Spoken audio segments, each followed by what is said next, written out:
exclusively on Alan Wake. I came to Bright Falls with my wife, Alice. Thank you for coming here with me. I thought maybe you could write here. I don't want to hear it! God damn it, Alice! Now, she's missing. Alice? Alice? I woke up behind the wheel of a crashed car. I'm missing a week. I was attacked by shadowy men straight from a nightmare. The sheriff took me to the lake Alice and I had stayed at, but the cabin had disappeared.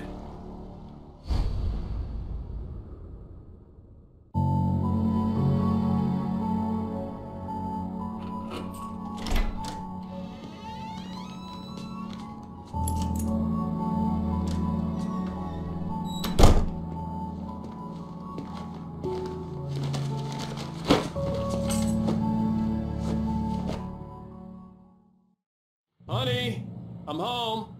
Back here, sweetie. How was it? Worst weather I've ever seen. You should put some coffee on. It'll warm you up. Hey, handsome. This is gonna be a long night, but these shots are turning out great. I guess you're gonna need that coffee then. I'll go put it on. Coffee's on. Great, thanks. I'll need it if I'm gonna finish this by tomorrow.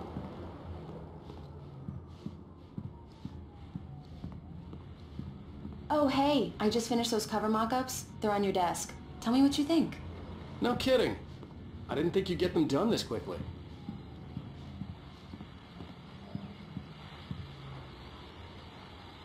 These look really good. Oh, sure, until Barry gets his hands on them. Which, by the way, will have... It's true what they say about the fall and the sudden stop at the end. I'd lain here in the snow while the lurid chain of scenes that had led me here kept playing in my head. A rerun of my own private snuff movie. A memory of my corpse. Alone at my own wake. Thinking in metaphors again. The femme fatale was gone. Only a sour taste remained of the kiss that killed me. This was a late goodbye. 13 years after I'd gotten my revenge, it had finally caught up with me. It had been a long time to bear the pain. My blood painted the snow red. A gruesome slushy dissolved all the scattered painkillers and leisurely dripped down to the sewer, mingling with the bile of the city, becoming one with it.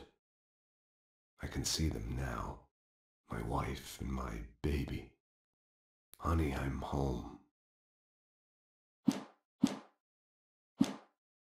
Over my dead body. The last time was the last time. Oh, and speaking of Barry, he called. Alan! Alan! Please check the fuse box! I'm right here. I'm on it, honey. Please hurry. Honey, it's a power outage. I've got the flashlight. Okay, hi. You okay? I'm sorry. It just really spooked me. Don't worry. We'll just break out the candles. I know it's stupid, but it's just... especially when I'm not prepared for it, you know? It gets to me. I love you. Tell me a story, writer. Okay. I used to have these nightmares when I was a kid. The dark really spooked me, too. When it got really bad, my mom gave me this old light switch. She called it the clicker. The clicker, huh? Yeah. If I ever got scared of the dark, I could just flip the switch and a magic light would scare the monsters away. Oh, sure. Here it is. Alan. Maybe it'll help you too. Yeah, nice story, writer boy. You made that up right now, didn't you? No. Seriously. I love you, even if you are a liar. Thanks for this.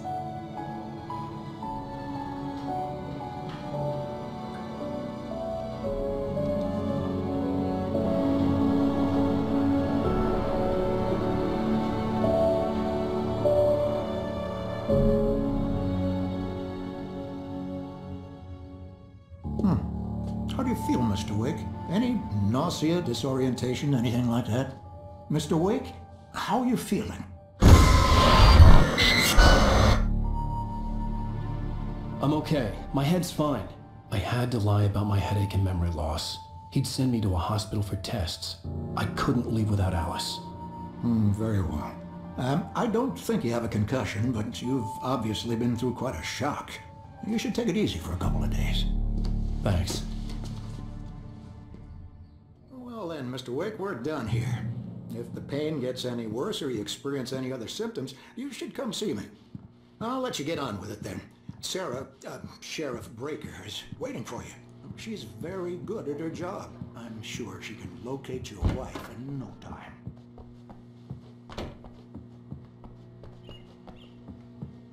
Come in, Mr. Wake. Your phone's on the desk. The battery was dead. It's charged now. Have you started looking for my wife yet? My men are already on it. Now, can you tell me what happened? I'm not sure. I can't remember. We were arguing. I walked out of the cabin. The cabin on Cauldron Lake? How did you end up at Stucky's gas station? I wanted to tell her what had happened last night, but I couldn't. She'd lock me up. Excuse me. I need to take this. Hello? Alan, please help me. Alice? Stop talking to the law. You'll do exactly what I say if you ever want to see your wife again. Who is this? Go to the back lot. There's a hole in the fence on the left. Look inside the junker. I left a little something there to convince you we're all on the same page here. After you ditch the cops, you're gonna meet me in Elderwood National Park. Mr. Wake, There's can a I spot help you called with Lover's anything? Peak. Midnight. Don't do nothing stupid, pal. We're watching you. I need to get some air. The sheriff said I could go out back. Of course, Mr. Wake. You can get there through the cell corridor.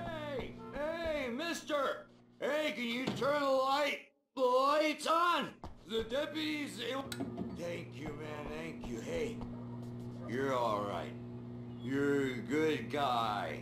Don't let anybody tell you different. You know, I shouldn't even be in here. The cops, they got it. Oh! In spite of its human mask, to describe the dark presence as intelligent would have implied human qualities on something decidedly inhuman. Nonetheless, it found the one spot in the diner that was dark enough. Some light spilled into the corridor, ravaging it. But it took the pain. Horrible as it was, the writer would soon fix that. He would be coming to the one place where it still had power. Wrong, see?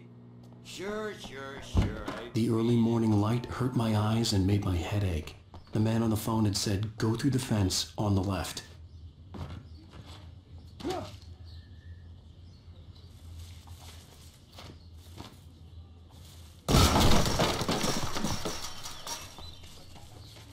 Alice's driver's license had been placed on the front seat. The caller meant business.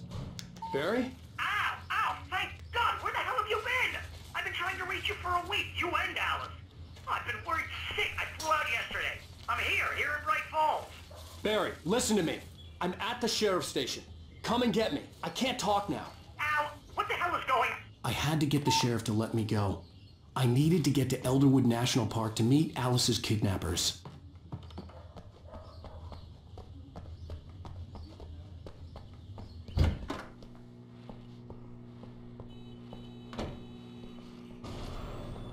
A writer is a light that reveals the world of his story from darkness, shapes it from nothingness.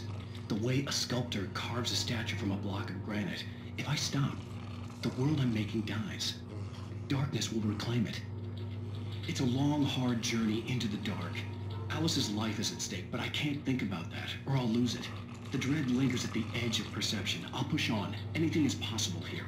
I'll write the story. I'll save her.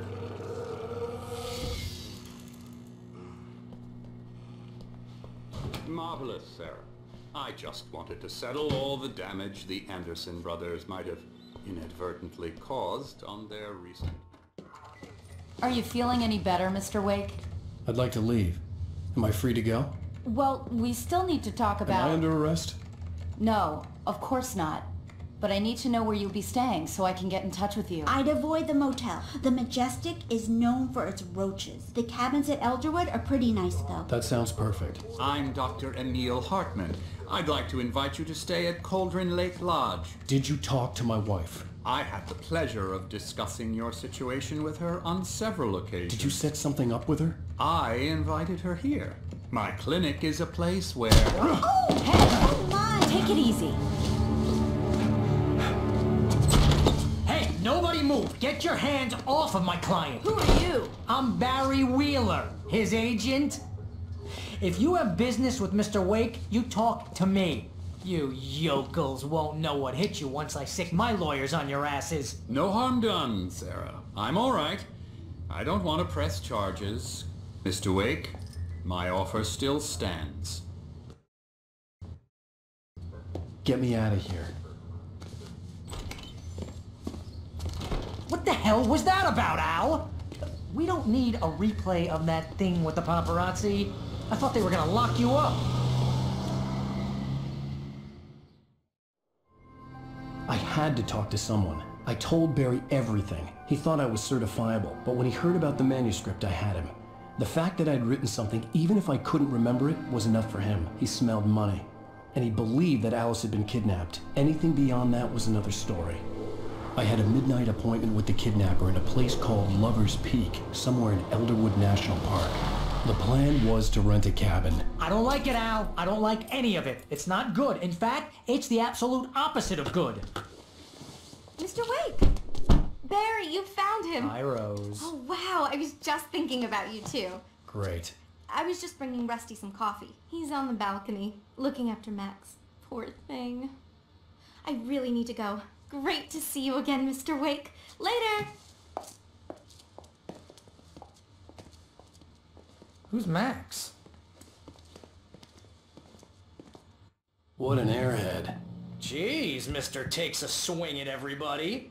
This is not her fault. She's a very nice girl and, more importantly, a fan. Wait here. Easy there, boy. I'm almost done. Hey, Rusty, right? You rent cabins. Oh, Mr. Wake. I'd shake your hand, but mine are kind of full here. Actually, I'm sorry about this. Would you mind grabbing the registration form from the desk? It's just across from Bucktooth Charlie. Seriously, Al, what you were saying in the car? Just listen to yourself. What, you shot a guy and his body just disappeared? When was the last time you slept? What, are you high? Have you been drinking? No! Look, Barry, I'm missing a week, and someone's got Alice, and everything's just... Do you understand what it sounds like when you say stuff like that? Don't get me wrong, it's a good story, could be a bestseller. But when you start confusing fiction with reality, you're buying yourself a ticket to the funny Wait here. bar. I think this is the form you wanted. And here are the keys. Okay, you're all set, Mr. Wake. Glad to have you staying here. Thanks. Can you tell me how to get to Lover's Peak? Oh, sure. It's at the end of the nature trail. Just follow the paths, you'll get to it eventually. It's an easy walk. Nice spot, too. Seriously, Al, you can't just go and meet a kidnapper. Those situations always end up in disaster. You gotta talk to the cops. She's my wife, and it's my call. Can we talk about this later?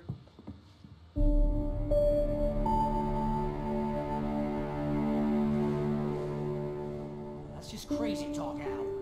Al? Al?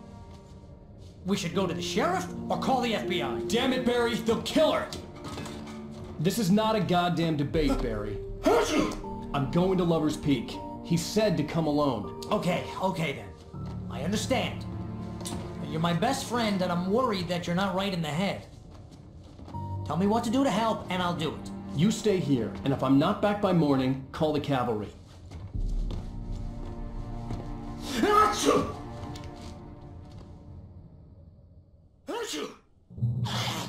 Just be careful with the natives, Al.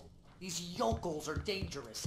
Everybody hates a tourist, or it'll be Deliverance all over again.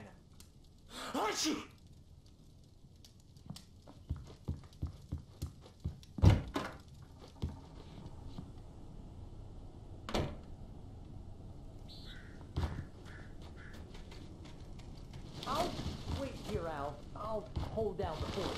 I'll be with you in spirit every step of the way, Al. Locking the door now.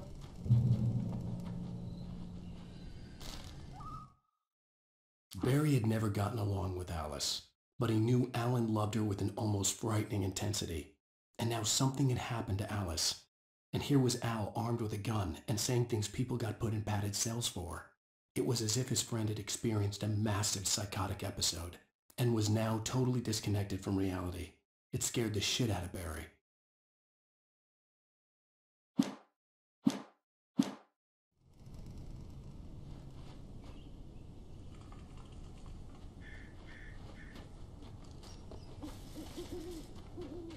I knew I should have gone to the cops. This wasn't the smartest thing I'd ever done, but I was still angry with Barry for trying to talk me out of it. These people had called me right in the sheriff's station.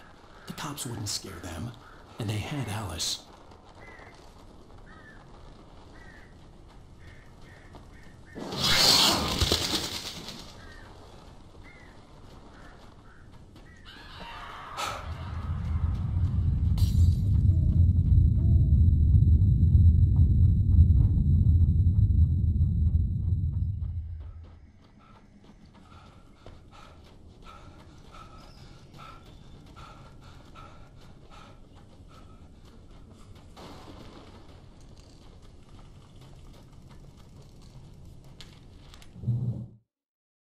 The air in the visitor center was heavy with an awful smell, as if some rotten drowned thing had crawled up from its grave.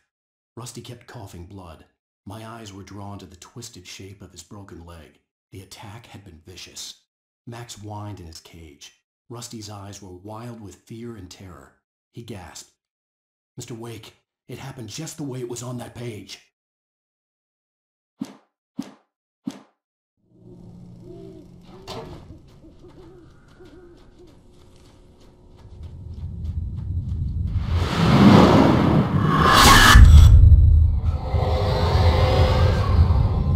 Left me weak.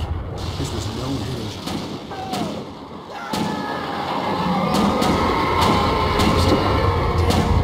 Rusty, hang on! Oh God! Coming! Please, help me!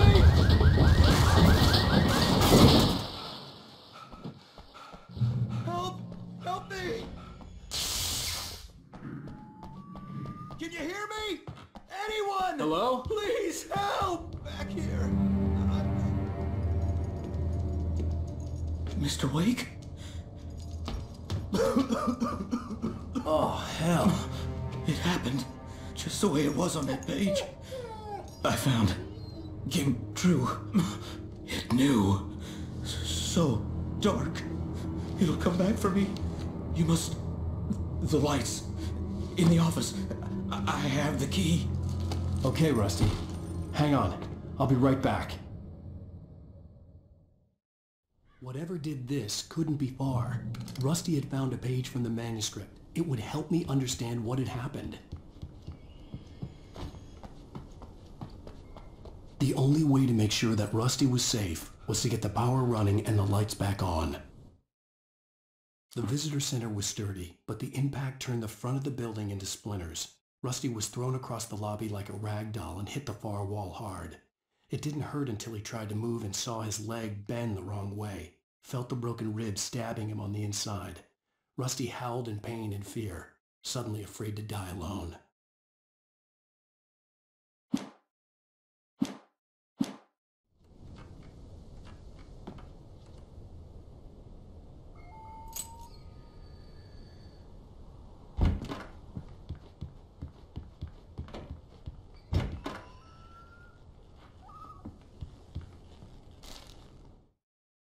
At the last instant, I changed direction and threw myself down. The axe splintered the trunk of a tree. I stumbled into the pool of bright light. My lungs burned. I was too exhausted to move. I tensed as I waited for the killing blow, but it never came. I raised my head. Nothing moved in the darkness beyond. For the moment, bathed in the cold light, I was safe.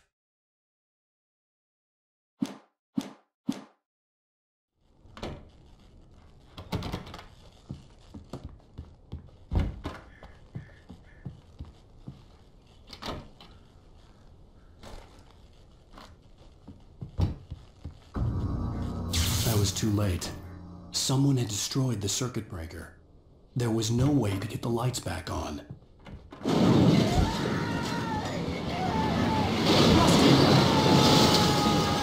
floor was covered with oily patches.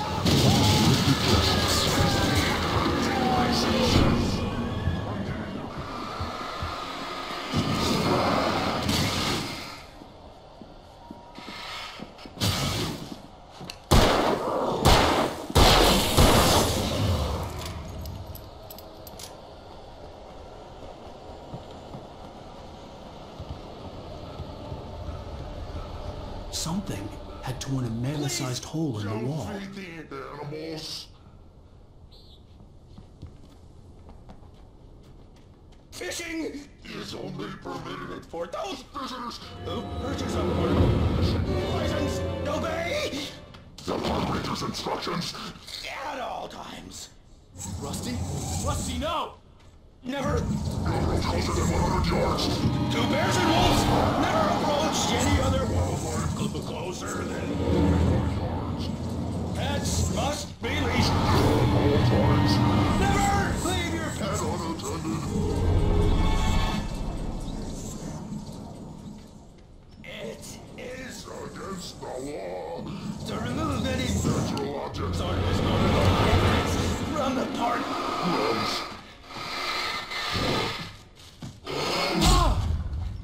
This includes even simple berries.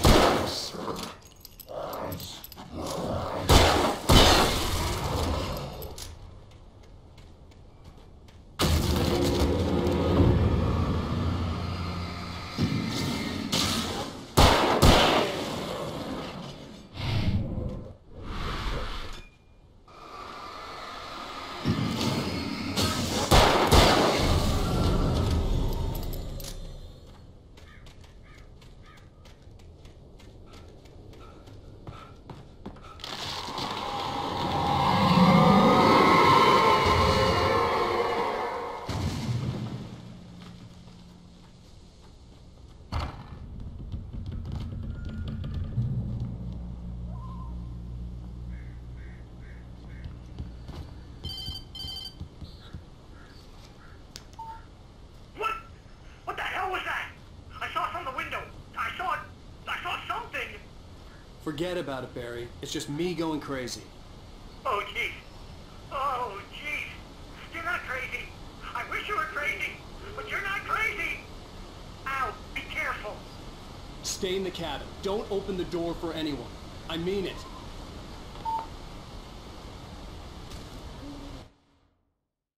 In that last instant of consciousness, Rusty thought about Rose. He was older than she was. Rose was barely out of her teens, but she made him feel young and forget what a train wreck his long-dead marriage had been. He still wore the ring. He'd been waiting for her to tell him to take it off. Now she never would.